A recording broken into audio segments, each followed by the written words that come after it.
Hi, I'm Amana. And I'm Mourinho. And you are listening to The Elephants in the Room.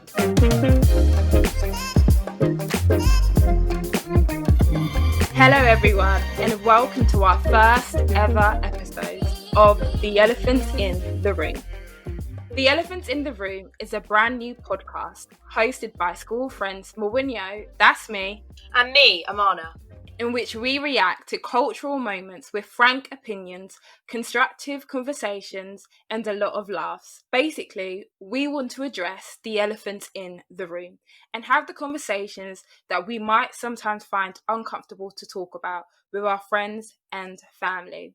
Amana, explain the meaning of the name Elephants in the Room. There's three main threads linked to a podcast name, Elephants in the Room. So firstly, the Elephant and Castle is a landmark of South East London, placed almost directly between where each of us grew up. We pass the roundabout on the bus every morning on our way to school, and it feels like a key place in our experience of growing up. It's a junction, a meeting place, and a launch point for going to other destinations.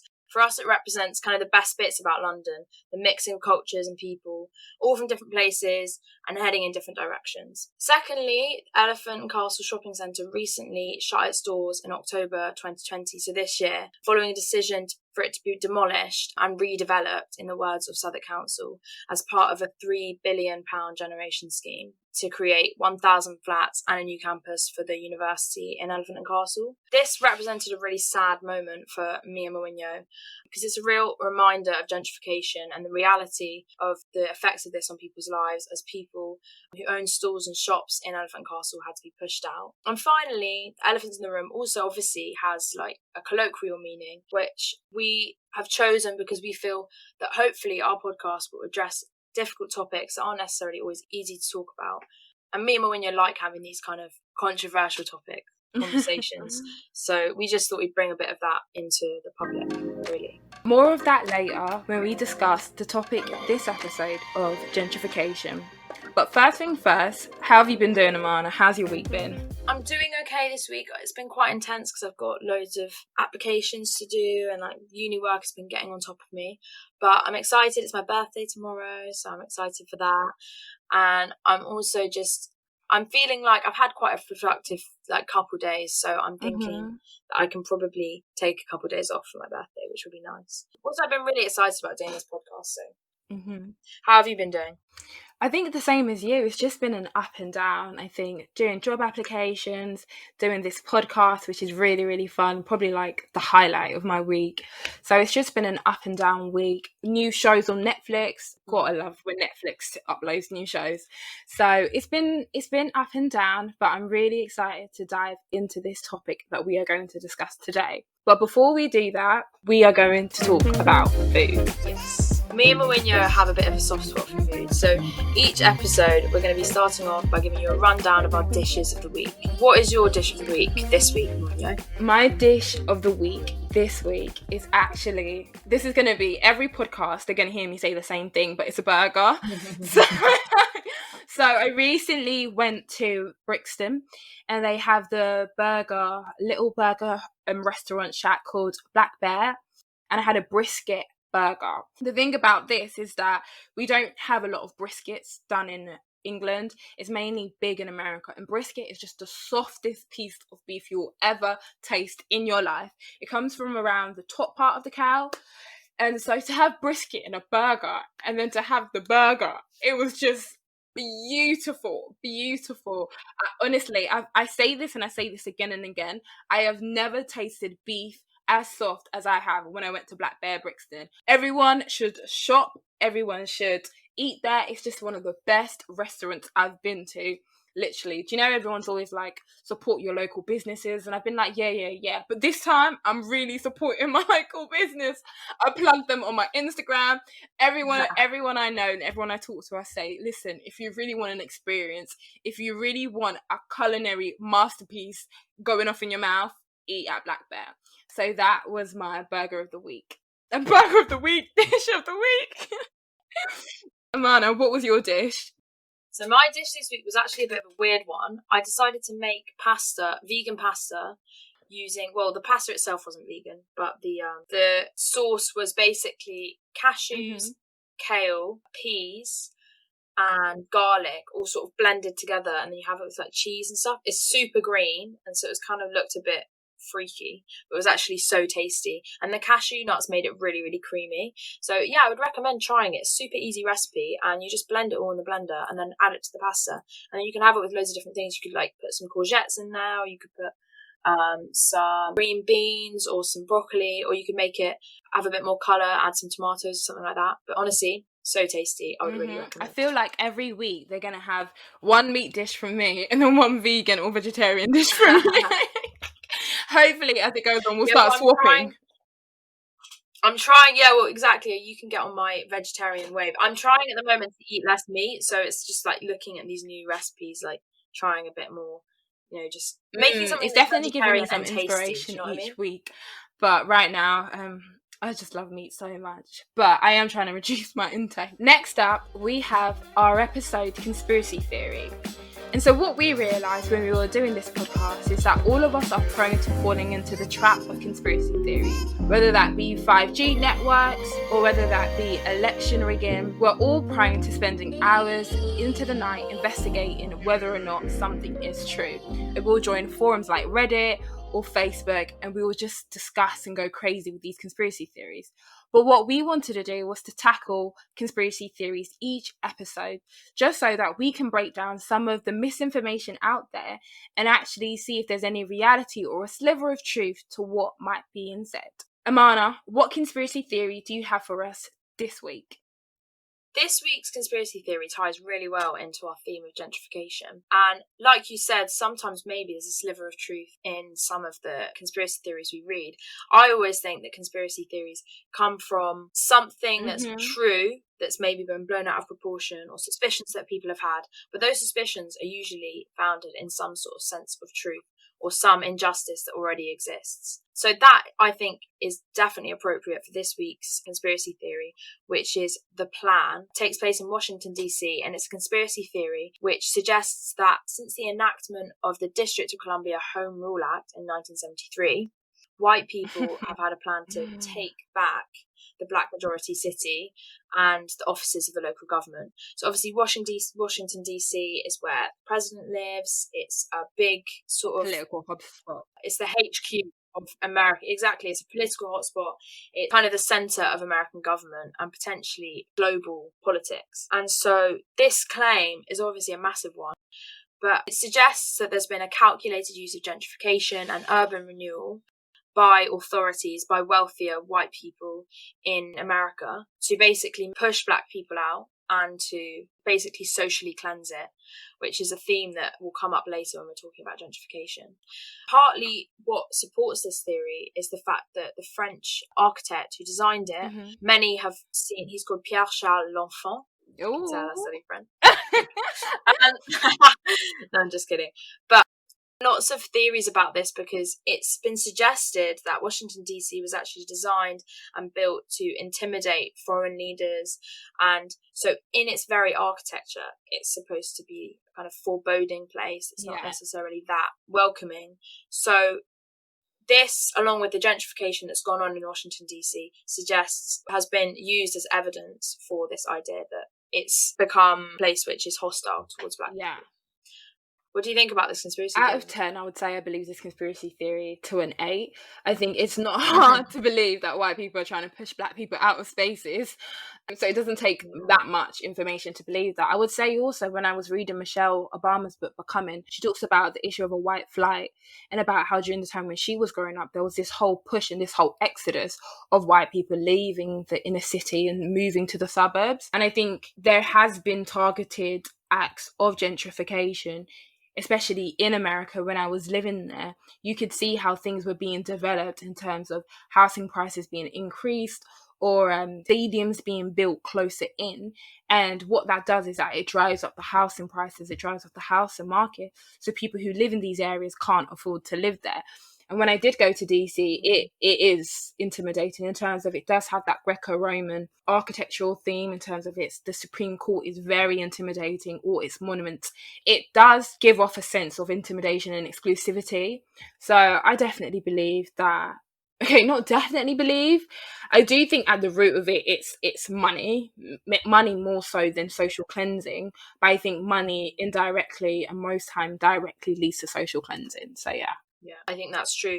Perhaps the conspiracy theory itself is not true in this exact form, but there's definitely themes that run through it that are 100% true. The gentrification of Washington, D.C., from what I've read here, it seems is a truth that we can't deny.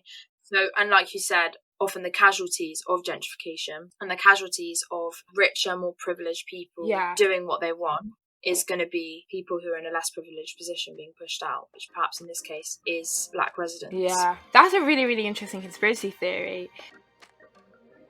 This leads us nicely to our elephant in the room this week, the topic of gentrification, in particular gentrification in Elephant and Castle.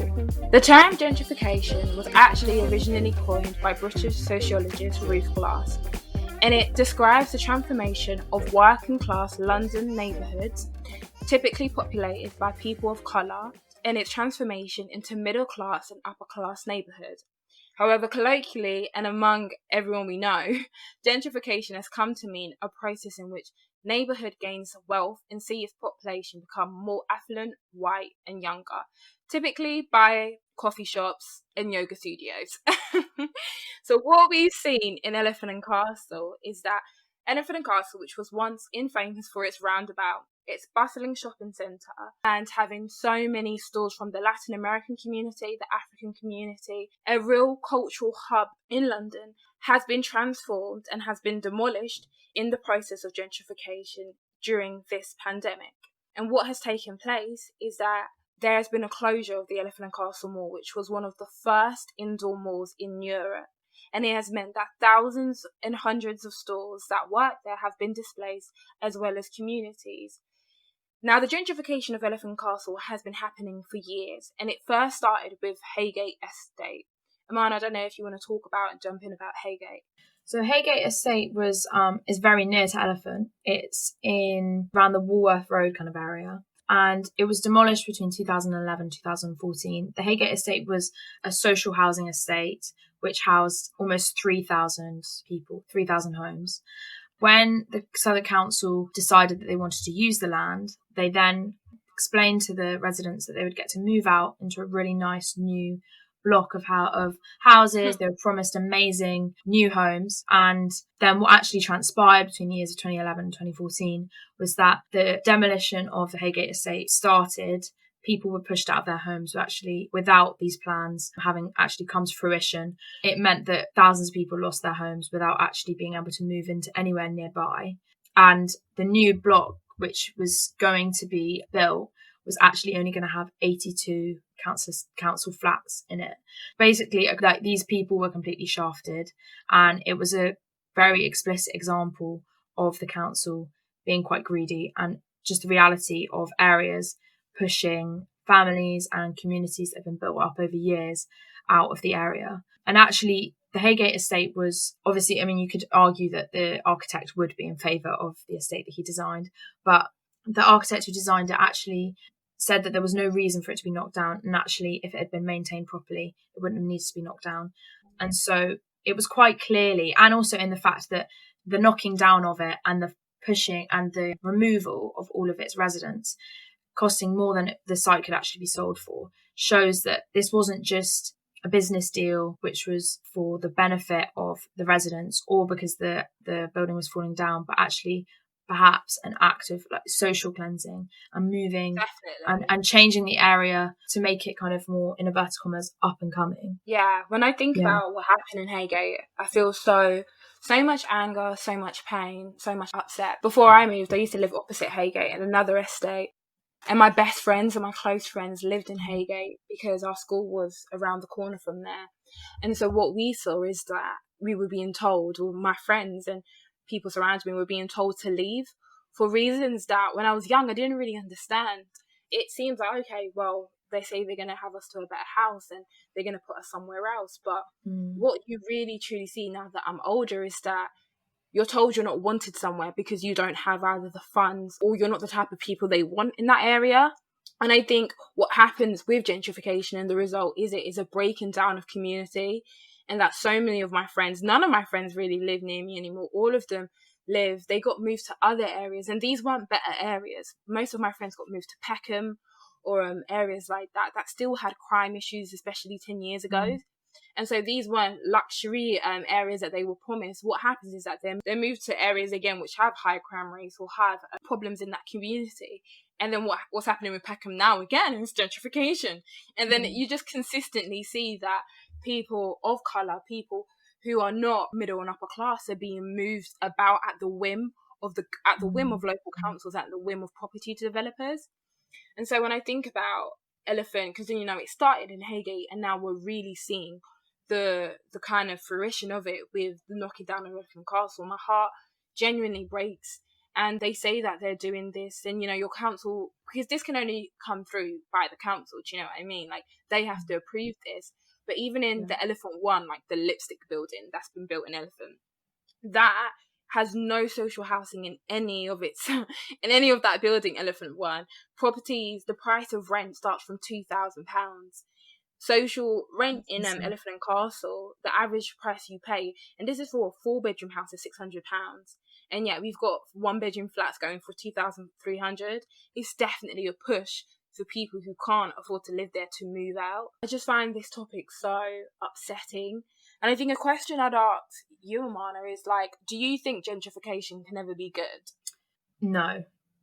I think gentrification, even as a word, shows what it's really about. And that's because it comes from the word, I'm guessing the root of the word gent talks about the gentry, and comes from ideas of class and a certain class being better.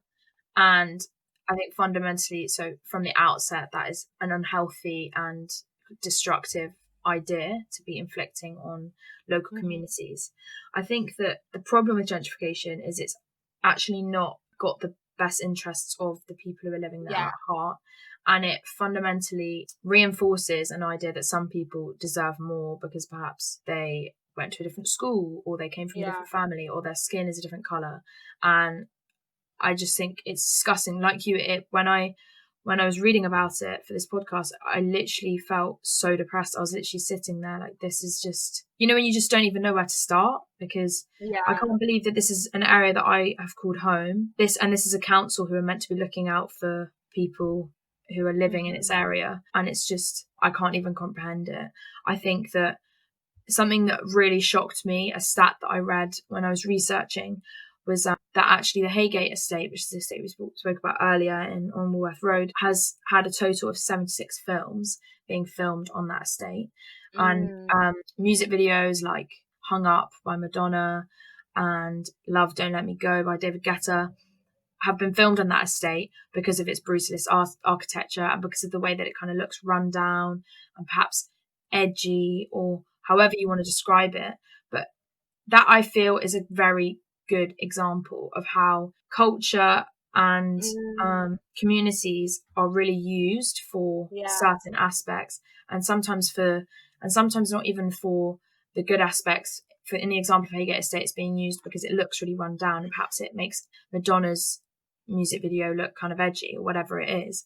But I didn't realise this, but Southwark Council actually made £91,000 in fees from these films being made there. So they've been making money off the back of Haygate Estate for years, and none of that money would have gone to the people living there. I think that's an example of how these councils and these authorities actually use the people, and like you said, they move them around as if they're just like pawns in a game, but not actually. These are families we're talking about, and that's what really moved me. That actually this is people that you and I know. This is people that, like, our neighbours. It's shocking, and it's really sad. I don't know what the future of it is, really. Definitely, even what you said about Southwark Council, I truly call them the Antichrist, because I truly believe that they are. It's shocking and it's sad because they have during this time of development, they had a Labour Party leader, Peter John, And he supported Delancey's, which is the property investment firm that is heavily invested in elephants' renewal. And I'm saying renewal with quotation marks.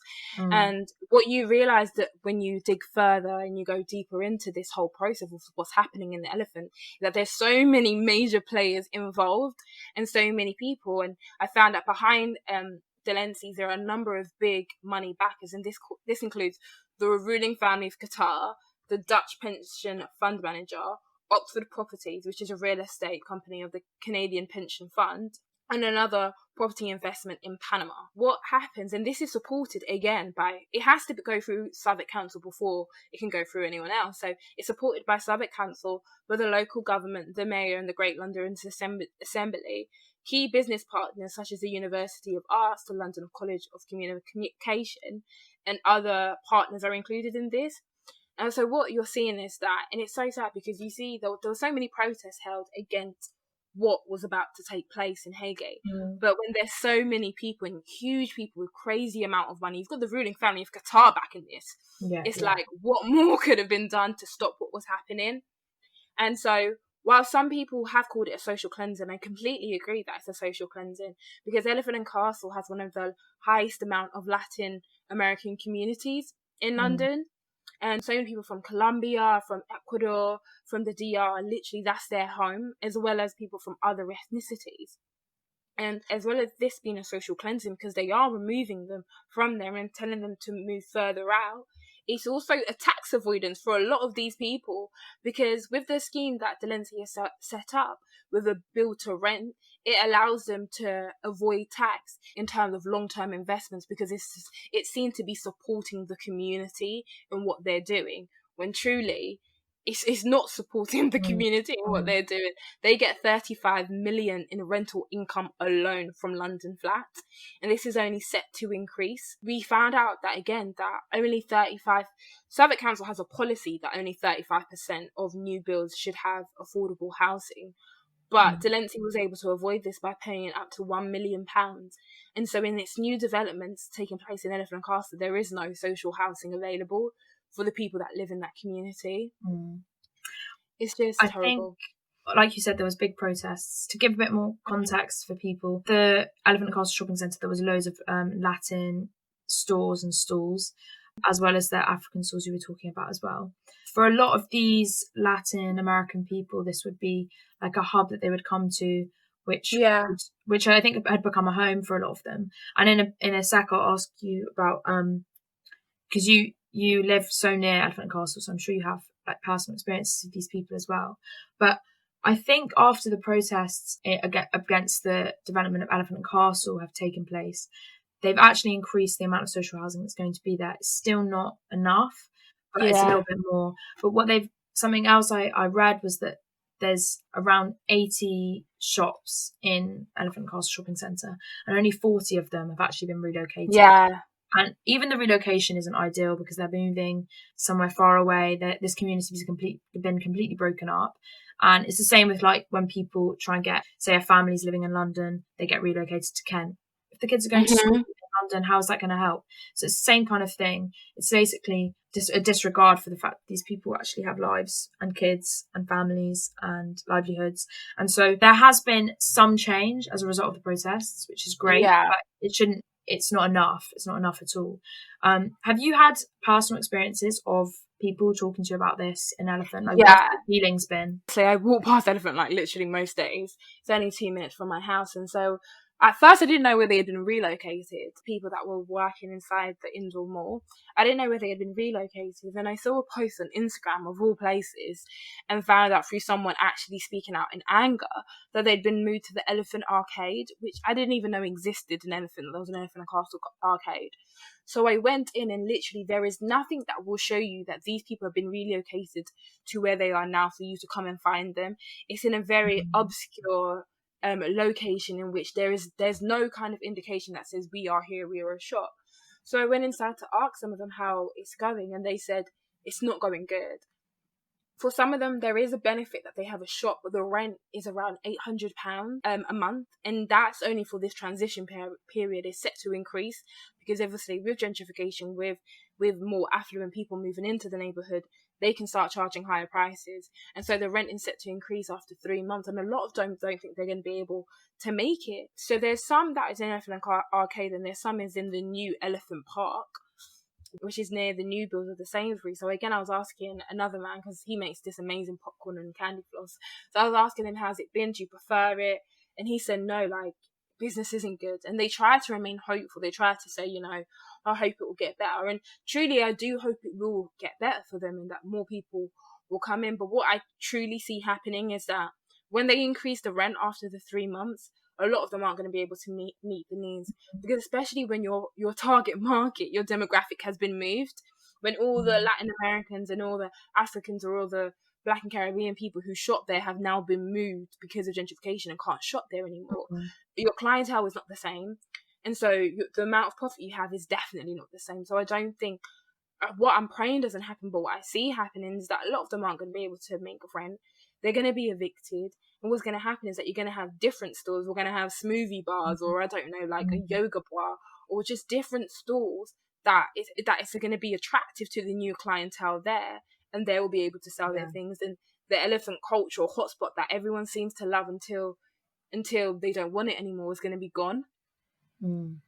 So true. It's an example of that, actually, people being moved out. Is it kind of goes back to what we're talking about like why places like Haygate get into those states in the first place. Like we spoke earlier about how actually, Elephant and Castle at the end was a bit of an eyesore. Like it wasn't necessarily the nicest looking place, and that is because it wasn't invested in properly. The upkeep wasn't being done, and the same with Haygate. The architect Tim Tinkerman said that if it had been properly looked after and maintained, then the demolition wouldn't have needed to happen. So it leads me to question whether this decay is allowed to happen. Definitely. In order to make it necessary that these places are knocked down. There's no care given to them. And actually, like you're talking about, and I kind of feel like it's the same thing with the shops being moved out. If they then can't afford the rent, then obviously they're going to move out. And then eventually what happens is a kind of social cleansing. And I think it's even the words they use to describe the moving of these people out. In the example of Haygate, they use the words decanting. The use of that word as if it's some sort of like dainty process of, removing someone, like it's so easy to do. You just lift them out of the box and you put them somewhere else. You're decanting your suitcase or something. That does not take into account the massive effects this actually has on people socially. And another example I saw of this change that's happening in attitude as well in the community in Elephant Castle, which is, like you said, actually the demographic of Elephant Castle has changed a lot in recent years. There's a petition. There's a petition on change.org, which was signed by nearly 150 people, calling for Waitrose or M&S to move in next to Pret in Elephant Castle. And me and Mourinho, we had our first meeting for this podcast in the Pret a Manger in Elephant and Castle, and I remember we spoke about the fact that Pret was like one of the first signs of gentrification. Definitely, it was like very clear. Okay, Pret is here. There's your seal. It's changing, and then now people are calling for Waitrose and M&S to move in next door. There's nothing wrong with Waitrose and M&S. I mean, apart from their prices, I don't really shop there. Exactly, I don't really shop there because they're pricey, but I think it's just an example of how, people even signing this petition, like, this is ridiculous. It's just ridiculous, honestly. But I have a question for you just before we sort of wrap up. And that is, who do you think ultimately is to blame for this kind of gentrification? And, like, do you think that actually perhaps it was inevitable, like in a capitalist system, that this would happen? Or do you think there's like an alternative to this? Who's to blame is the Antichrist, which is Southwark Council. I blame them completely for what's happened, because I think, as you mentioned, Mana, if investments were made to make Elephant do up Elephant, if investments were made to like make Haygate either safer or change it around, that would have taken place. I remember when I went to New Orleans and they have these buildings, I can't remember their name, but they're so classic that you remember them. And they're old, they're run down, but they're part of the city and you know them from the pictures. But what we're having here is that no one wants to invest in these communities anymore. We want to change, demolish and refurbish. And so in a capitalist system, is gentrification inevitable? I want to say no, but the answer is yes. I think in a system that prioritizes wealth and puts people in a hierarchy based on what you earn and what you can give, gentrification is inevitable. And if people are looked at as just sponging off, or people are looked as not contributing, I can definitely see them getting booted out and told to leave for something that is more profitable. Elephant Castle is between me. It's between me and Mourinho. Mourinho's right next to it. I'm quite a bit further away. But same things happened in Bermondsey, which is more my area. Yeah. But it's just happened a bit longer ago. But yeah, I saw Bermondsey. I remember that. Bermondsey.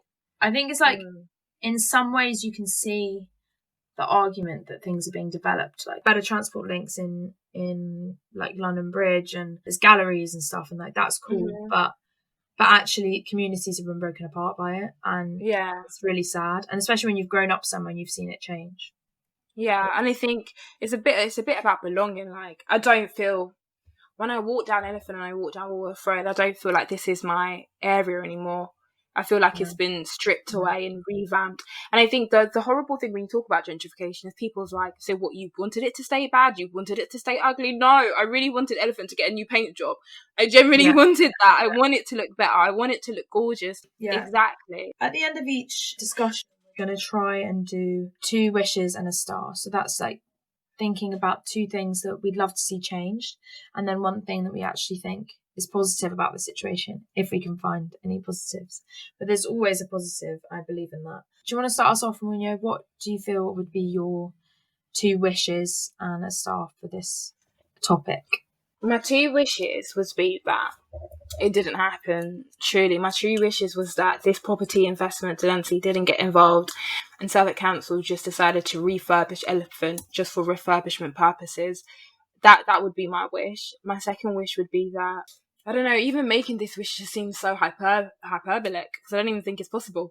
But my second wish would be that housing prices don't keep going up, because I think even my friends who've been removed to areas in Peckham can't afford to live in Peckham, because housing prices are now 700,000 to live in Peckham.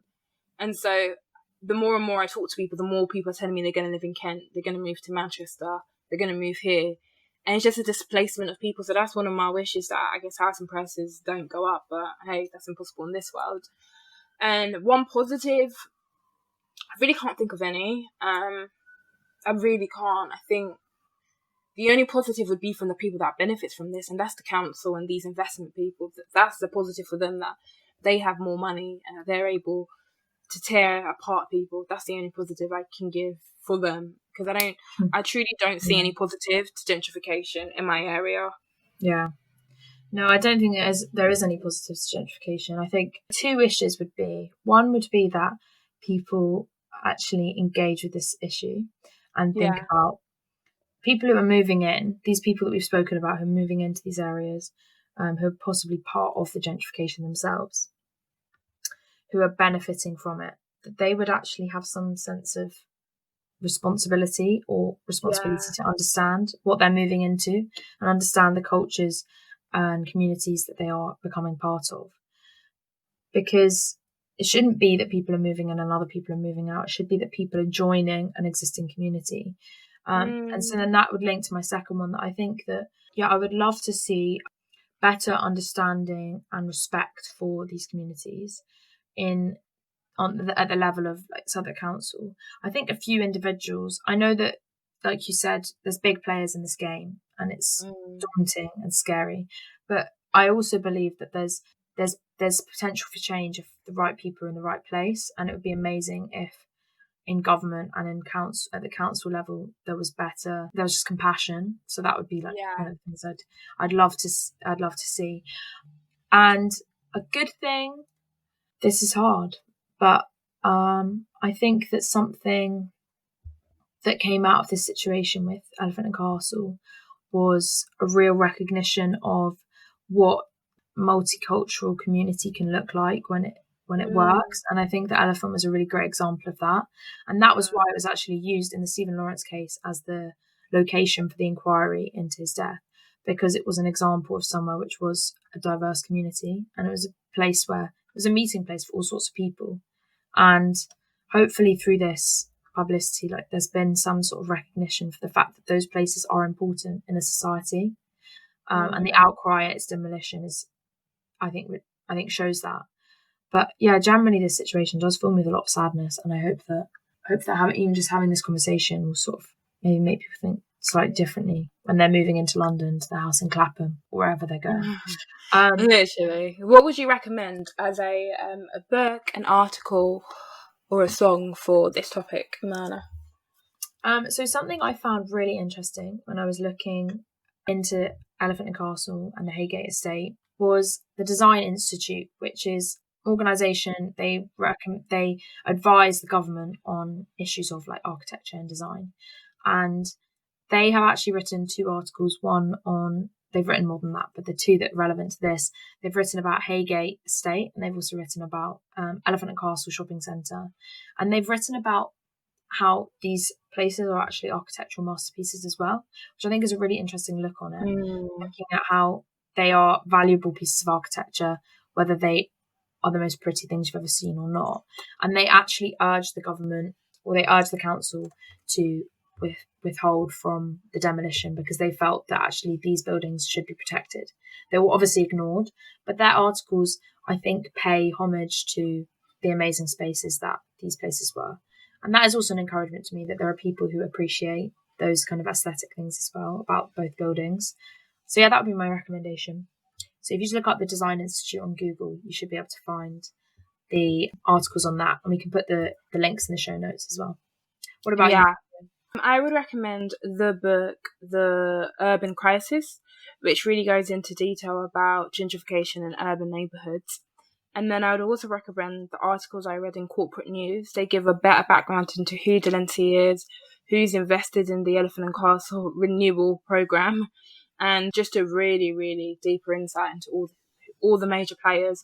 What are the costs? What are the money that is said to be made? And yeah, it's really eye-opening. Well, to end, this has been a great discussion, by the way. Really good. Thank you so much for joining us. I know it's an intense first episode, but we feel like this issue is really important. And we also feel that it really got to the heart of a lot of the things that we care about. And we felt it was appropriate, considering that our name is The Elephants in the Room.